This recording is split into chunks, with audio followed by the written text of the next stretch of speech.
Comme beaucoup de personnes, j'emprunte souvent les couloirs de métro. Et comme beaucoup de personnes, je n'aime pas traîner dans les couloirs de métro. Alors j'ai millimétré mon trajet pour pouvoir dormir le plus longtemps possible, tout en restant en raccord avec les horaires d'une société moderne.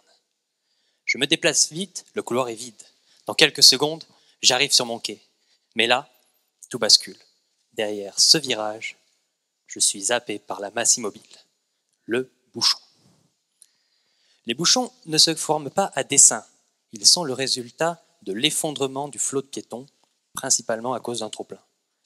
L'hypothèse fondamentale de la modélisation piétonnière est que plus il y a de monde, moins on va vite. Dans un couloir vide, je me déplace aussi vite que je veux. Rajouter quelques personnes me ralentit un peu. Et si on en est réduit à se marcher sur les pieds, ma ponctualité est à oublier.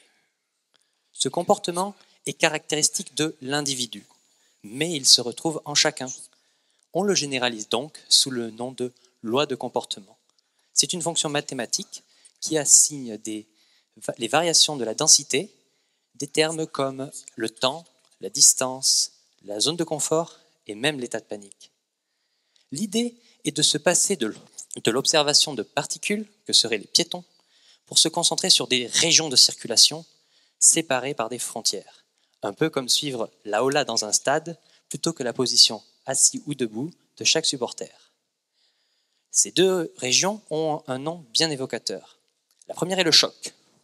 Elle correspond à un changement brutal dans la circulation. Je me déplace vite, je ne me déplace plus. C'est brutal et clair. La seconde est plus graduelle. Il s'agit de la détente. Elle correspond à ce qui se passe à l'avant du bouchon. Les premiers ont le champ libre, se déplacent aussi vite qu'ils veulent, mais ils ralentissent un peu les suivants, qui ralentissent les suivants, et ainsi de suite. Mon travail est de saisir l'imbrication de ces comportements afin de modéliser les foules comme des flux, plutôt que des individus, afin de permettre à chacun d'arriver à l'heure à son travail. Merci de votre attention.